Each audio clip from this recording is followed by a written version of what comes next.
जय जोहार, जय हिंद। मैं पुष्पेंद्र ज्ञानकुरिया एकेडमी के यूट्यूब चैनल में आपका स्वागत करता हूं। हम कर रहे हैं सीजीपीएससी 75 डे चैलेंज और आज करेंगे अगस्त का जो तीसरा पार्ट होगा, जिसमें हम लोग का इन्वायरमेंट रहेगा, साइंस एंड टेक्नोलॉजी रहेगी और स्पोर्ट्स रहेगा। तो स्टार्ट करते हैं। पहला क्वेश्चन, जो इसरो के द्वारा विकसित जो जेमिनी उपकरण है उसका मुख्य उद्देश्य क्या है? वायु प्रदूषण के स्तर की निगरानी करना। ठीक, नहीं, गलत है। मछुआरों को उपग्रह आधारित परामर्श सेवा प्रदान करना। तीसरा, जंगलों में वन्य जीवों को पता लगाना। चौथा, बाढ़ के दौरान आपदा प्रबंधन में सहायता करना। तो आपदा प्रबंधन के लिए नहीं है, जंगल के लिए नहीं है। ये क्या है? मछुआरों को उपग्रह के आधार पे जो सर्विस प्रोवाइड करना। तो ये क्या हुआ? जिमिनी उपकरण का मुख्य उद्देश्य है। तो आंसर हो जाएगा बी। अगला प्रश्न देखते हैं कि जो भारत में 2024 तक भारत में कुल जो नवीकरणीय ऊर्जा है, रिन्यूएबल एनर्जी है, वो अभी कितना है? 175 गीगावाट, 190 गीगावाट, 203.11 गीगावाट या फिर 220 गीगावाट। तो इसका सही उत्तर क्या हो जाएगा? 203.1 गीगावाट अभी हम लोग ने बना दिया है। हम लोग ने 2030 तक जो टारगेट बना है 500 गीगावाट का है, ये भी पता रहना चाहिए, लेकिन अभी हम लोग ने 203 गीगावाट बना चुके हैं। अब बताना है कि आपको जो हम लोग का जो नवीकरणीय जो ऊर्जा है उसका क्षमता है और का जो गलत मिलान कौन सा है। सोलर का जो हम लोग का जो कैपेसिटी है, सोलर एनर्जी का जो बना है वो है 85.47, बिल्कुल सही है। जो लार्ज हाइड्रो है, जो जल विद्युत से हम लोग बना रहे हैं, 46.93, ये भी बिल्कुल सही है। जो विंड एनर्जी के थ्रू, पवन ऊर्जा के थ्रू हम लोग जो बनाए हैं उसका कैपेसिटी है 46.66, ये भी सही है। स्मॉल जो हाइड्रो है, छोटी जो जल विद्युत है, उसका है 10 गीगावाट, ये गलत हो जाएगा। ठीक, कुछ ज्यादा हो गया है, ठीक है ना। तो ये क्या हो जाएगा? डी क्या हो जाएगा? गलत हो जाएगा, क्योंकि हमको गलत निकला। अगला प्रश्न है, हमको बताना है कि जो भारत सरकार के द्वारा जो शुरू किया गया जो पीएम सूर्य घर योजना है उसका मुख्य उद्देश्य क्या है? पहला, इलेक्ट्रिक वाहनों के लिए सब्सिडी प्रदान करना। दूसरा, 1 करोड़ घरों में रूफटॉप सोलर संयंत्र स्थापित करना। तीसरा, ऊर्जा संरक्षण के लिए मुफ्त एलईडी बल्ब प्रदान करना। चौथा, तटीय क्षेत्र में पवन ऊर्जा परियोजना का बढ़ावा देना। तो इसका जो सही उत्तर क्या है कि 1 करोड़ घर में जो रूफटॉप जो सोलर प्लांट बनाना, इंस्टॉल करना। तो आंसर हो जाएगा बी हो जाएगा। अगला प्रश्न हम लोग देखेंगे जिसमें बता रहा है कि वैनगंगा और नलगंगा नदी को जोड़ने का परियोजना भारत के किस राज्य से संबंधित है? क्योंकि ये राज्य ने इसको मंजूरी दे दी थी, इसलिए क्वेश्चन है। मध्य प्रदेश, दूसरा महाराष्ट्र, तीसरा गुजरात, चौथा छत्तीसगढ़। तो ये जो परियोजना है वैनगंगा एक ट्रिब्यूटरी है गोदावरी की, और ये जो बना रहे हैं कौन? महाराष्ट्र बना रहा है। तो आंसर क्या हो जाएगा? महाराष्ट्र हो जाएगा। अगला प्रश्न हम लोग देखेंगे कि भारत का कौन सा राज्य है, ठीक है ना, कौन सा भारत का राज्य है जो gross environment product index launch करने वाला पहला राज्य है? ठीक है, ये इंडेक्स लॉन्च करने वाला पहला राज्य है। उत्तराखंड, हिमाचल प्रदेश, सिक्किम या अरुणाचल प्रदेश। तो आपको बताना है कौन सा राज्य है। तो ये जो ग्रॉस इन्वायरमेंट प्रोडक्ट इंडेक्स जो लॉन्च करने वाला जो पहला जो राज्य बन गया है वो है अपना उत्तराखंड।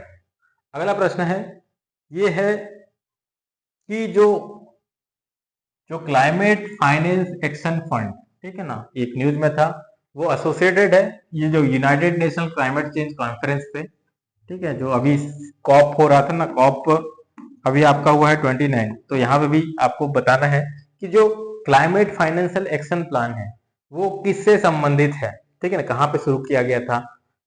क्या ये कॉप 26 में ग्लासगो या फिर लंदन में यूनाइटेड किंगडम में स्टार्ट हुआ था? नहीं, गलत है। क्या ये जो कॉप 27 है इजिप्ट में स्टार्ट हुआ था? ठीक है ना, शर्म अली शेख जो वहां पे हुआ था ये। तीसरा, क्या ये दुबई में स्टार्ट हुआ था, ठीक है ना, COP 28 में, या फिर COP 29 में रिसेंटली तो 2024 में बाकू में हुआ है वहां पे। तो यहाँ पे इस फंड को इंस्टीट्यूशनलाइज किए, लेकिन जो स्टार्ट जो करने की बात हुई थी वो कहाँ पे हुई थी, COP 27 में हुई थी। तो इसी से जो आपका आंसर क्या हो जाएगा, बी हो जाएगा। अगला प्रश्न है, हम लोग देखेंगे कि एक लॉ बनाया है, ठीक है ना, तो इनमें से कौन सा यूरोपियन संघ ने प्रकृति पुनर्स्थापना स्थापन कानून का मुख्य उद्देश्य है, जो क्या है कि जो दुनिया वो हो गया है, खराब हो गया है एनवायरमेंट, नेचर, तो उसको रीस्टोर करने के लिए कौन सा लॉ बनाए हैं, ठीक है ना। तो उसका मुख्य पॉइंट क्या है, क्या 2030 तक यूरोपियन संघ के जो भूमि और समुद्री क्षेत्र में कम से कम 20% हिस्से को पुनर्स्थापित करना है, ठीक है ना, रिस्टोर करना है। दूसरा, 2030 तक जो रसायन कीटनाशक का उपयोग 50% कम कर देना है, ठीक है। तीसरा, 2025 तक यूरोपियन संघ को ग्रीन हाउस गैस का उत्सर्जन में 70% कम करना है। या चौथा, 2030 तक यूरोपियन संघ को जल क्षेत्रों में सभी प्रकार के मछली पकड़ने को प्रतिबंध लगा देना है। तो ये तो ऐसे ही गलत हो जाएगा, ठीक है। और ये 50% नहीं है, ठीक, और 70% 2025 तक नहीं, ये आपका डेडलाइन ज्यादा है। तो यहाँ का जो सही उत्तर क्या है कि जो 20% जो लैंड और सी एरिया है उसको रिस्टोर करना, तो ये हो जाएगा। अगला प्रश्न है कि 2 अगस्त में किस आर्द्र भूमि को रामसर स्थल के रूप में नामांकित किया गया, तो कौन सा वेटलैंड को रामसर साइट का डेजिग्नेशन दिया, नागी पक्षी अभ्यारण्य, तवा जलाशय मध्य प्रदेश, या फिर अंका समुंदर पक्षी संरक्षण कर्नाटका, या फिर लॉन्गवुड सोलर रिजर्व तमिलनाडु। तो इसका जो सही उत्तर क्या हो जाएगा, ये होगा तवा रिजर्व मध्य प्रदेश। इसको क्या है, वेटलैंड घोषित किया गया, 3 जगह को वेटलैंड घोषित किया गया था, और उसमें से क्या है, एक तवा है। अगला 2 देखते हैं कि जो वेटलैंड घोषित किया गया है, ठीक है, जो तमिलनाडु से। अब हमको पता रहना चाहिए कि तमिलनाडु में सबसे ज्यादा वेटलैंड साइट है अभी। अब बताना है कि कौन सा सूची में जोड़ा गया था अगस्त में, ठीक है, नाज नाजर रायन पक्षी अभ्यारण्य, ठीक है, पल्ली करणीय मार्शलैंड, या फिर कझऊ वैली पक्षी अभ्यारण्य।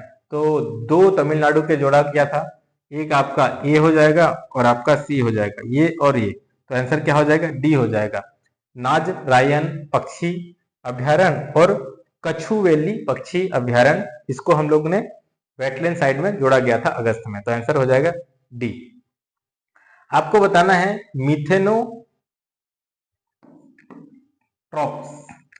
मिथेनोट्रॉप्स जो उसका मुख्य रूप में किसके लिए जाना जा रहा है। तो ये शब्द प्रचलित था, ठीक है ना, उसमें बताना है प्रकाश संश्लेषण के लिए कार्बन डाइऑक्साइड का उपभोग करने के लिए, CO2 को के लिए। दूसरा, उप उत्पादन के रूप में मीथेन गैस का उत्पादन करने के लिए। तीसरा, ऊर्जा और कार्बन के प्राथमिक स्रोत के रूप में मीथेन का उपयोग करने के लिए। चौथा, नाइट्रोजन चक्र के अमोनिया बनाने के लिए, ब्रेक डाउन करने के लिए, तोड़ने के लिए। तो आपको बताना है क्या था। तो जैसे हम लोग क्या है कि क्या बोला जा रहा है, कार्बन डाइऑक्साइड ज्यादा हो गया है तो उसको कैप्चर कर लो और उसका एनर्जी में यूज कर लो।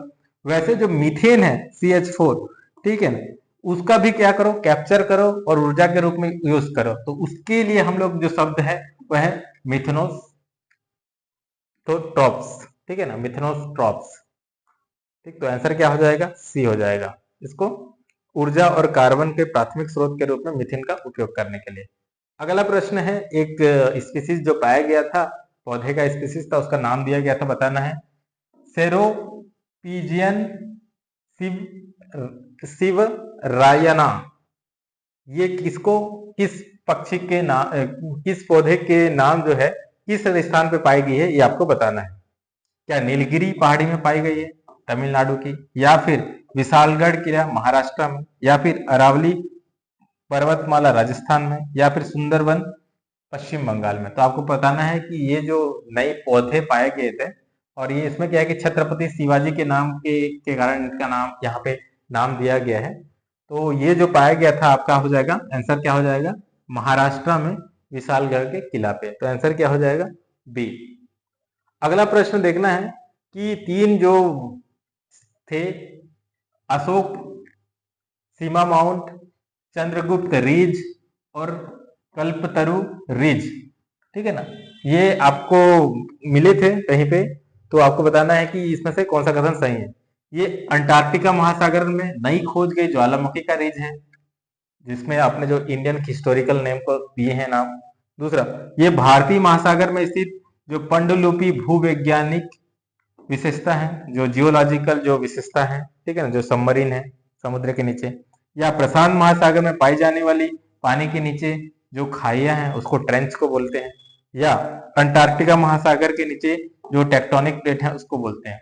तो ये क्या है कि जो हम लोग का जो इंडियन ओशन में जो जो इंडियन ओशन है, ठीक है ना, हमारा जो इंडिया है उसके इंडियन ओशन के यहाँ पे एक रिच पाया गया था समुद्र के नीचे पे, तो उनका नाम हम लोग करण किए हैं, जिसको अशोक सी माउंट, चंद्रगुप्त रिज और कल्पतरु रिज के नाम से रखा गया है। तो ये आंसर क्या हो जाएगा, बी हो जाएगा।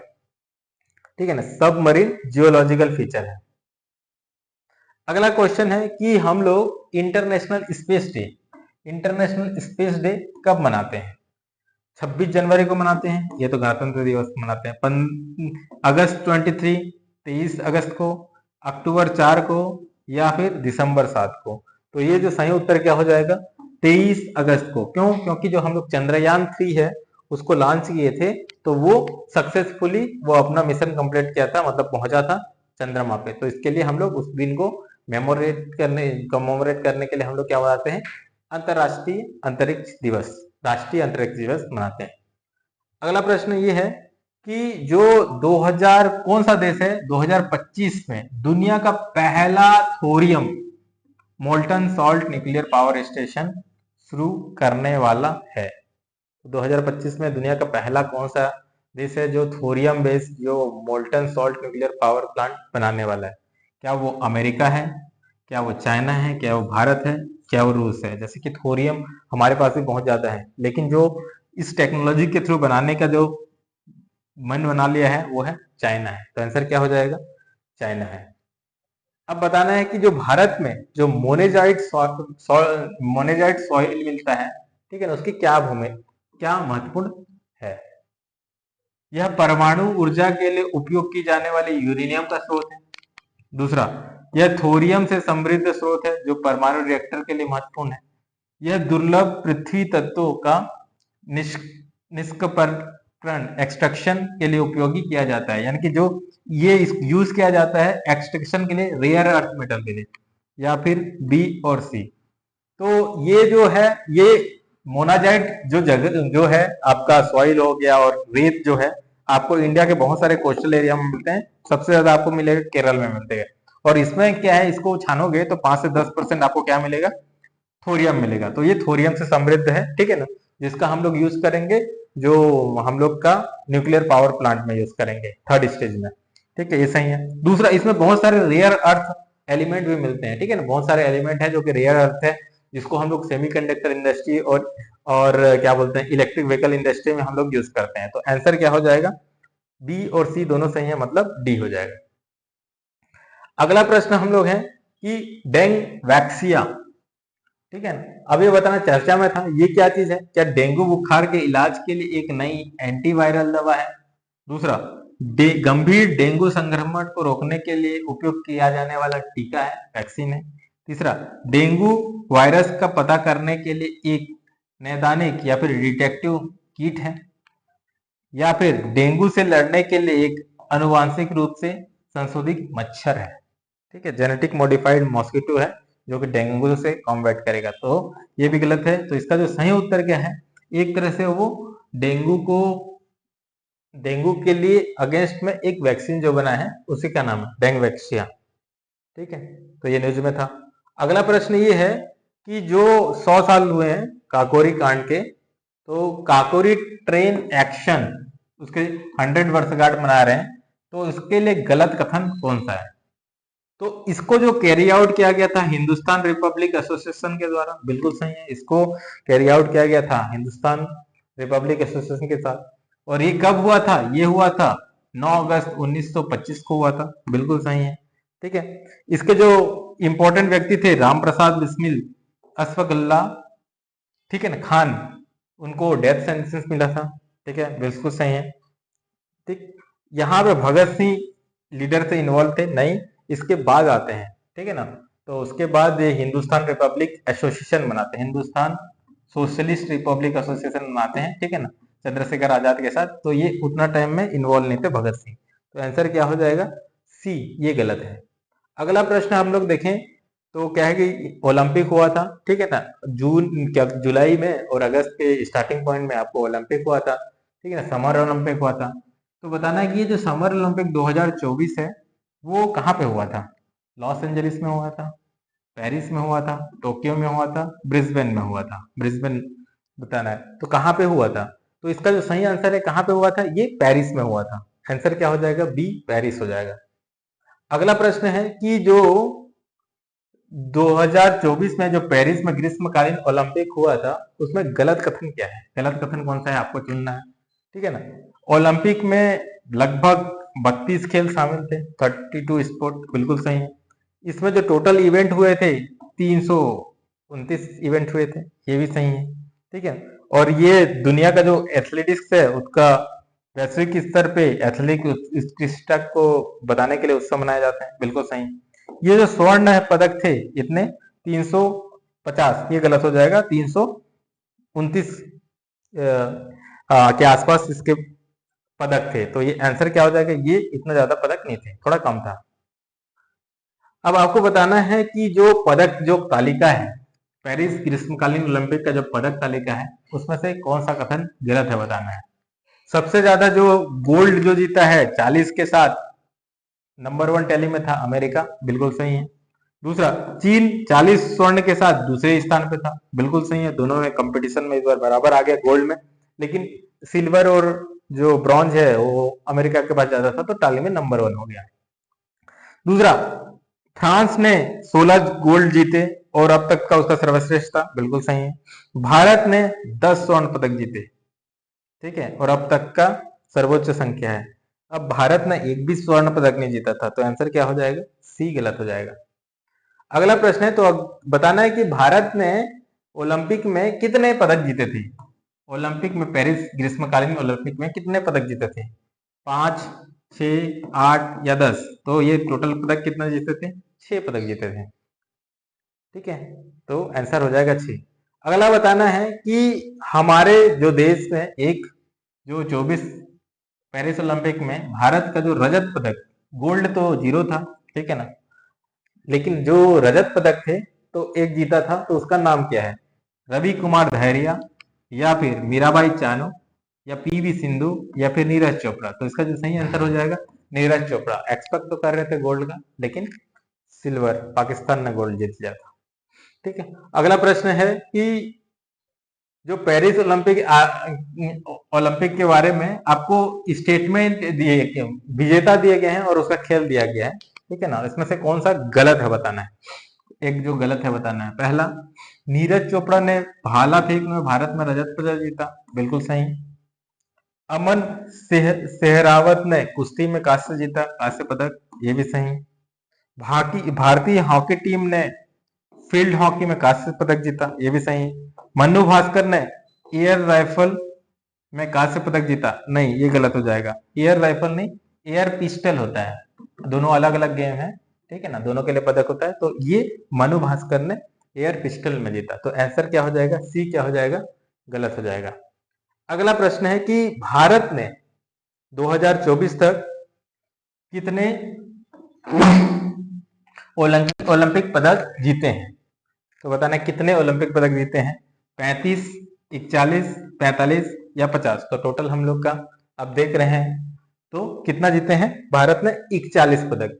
ठीक है, टोटल हम लोग का पदक ही 41 है, जबकि हम लोग देखें कि गोल्ड के मामले में 40 यूएसए इस बार अकेला ही, ठीक है ना, 16 दिन की गेम में, और चाइना भी। तो हम लोग को इसमें क्या पता चल रहा है कि भारत में जो स्पोर्ट्स कल्चर है उसको बढ़ाना पड़ेगा। ठीक है, कितने, तो इस तरह से हम लोग ने क्या है 25 क्वेश्चन कंप्लीट किए। ठीक है, आपको कंटेंट अच्छा लगा होगा तो लाइक करिएगा, सब्सक्राइब करिएगा और अपने दोस्तों को भेजिएगा। थैंक यू, जय हिंद।